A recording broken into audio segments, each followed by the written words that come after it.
अस्सलामु अलैकुम वरहमतुल्लाहि वबरकातुहू औज़ु बिल्लाहि मिनश्शैतानिर रजीम बिस्मिल्लाहिर रहमानिर रहीम तबारकल्लज़ी बियदिहिल मुल्कु व हुवा अला कुल्लि शैइन क़दीर। बबरकत है वो ज़ात जिसकी कब्ज़ा कुदरत में हर चीज़ है और वो हर चीज़ पे कादर है।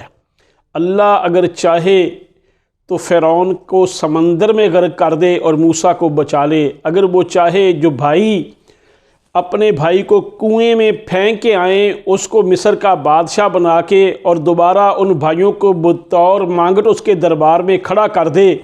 वो चाहे तो यूनुस अलैहिस्सलाम को मछली के पेट से निकाल के दोबारा अपनी बस्ती में भेज दे। वो हर चीज़ पे कादर है। लेकिन आज हम उसकी तरफ रुजू कम करते हैं, उसकी बातों पे कम गौर करते हैं, WHO की बातों पे ज़्यादा गौर करते हैं। हम ये कतअन नहीं कहते कि उनकी हदायत पे या हिफाज़ती तदाबीर पे अमल ना करो, क्योंकि इमामुल अंबिया हज़रत मुहम्मद रसूल सल्लल्लाहु अलैहि वसल्लम का तरीक़ा सुन्नत यही है कि हिफाज़ती तदाबीर पे अमल करें।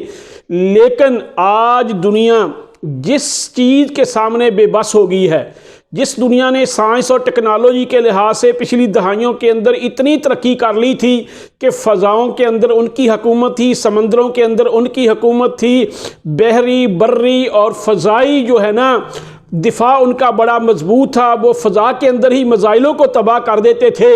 आज उनके मज़ाइल इस वायरस को तबाह नहीं कर सके, उनकी तलवारें इस मज़ाइल को तबाह नहीं कर सकी, हत्ता के सुई की नोक से भी वो इसको तबाह नहीं कर सकते। ना पहलवानों के ये काबू में आया, ना साइंसदानों के काबू में आया, ना मौलवियों के, ना पीरों के, ना पादरियों के ये किसी कौम के काबू आया। इन्नल्लाह अला कुल्लि शैइन क़दीर, अल्लाह हर चीज़ पे कादर है। लेकिन अफसोस इस बात का है कि हम उस हस्ती को राज़ी नहीं करते। जब वो हस्ती राज़ी होगी तो फ़कुन कहे तो फ़यकून, जब वो कहेगा हो जा वो हो जाएगा। वो असबाब और वसाइल की मोहताज नहीं। अल्लाह से दुआ है कि अल्लाह हमें अपनी तरफ रजू करने की तौफीक अता फरमाए और हमारी फ़रियाद सुने। या हय्यू या क़य्यूम बिरहमतिका नस्तगीस।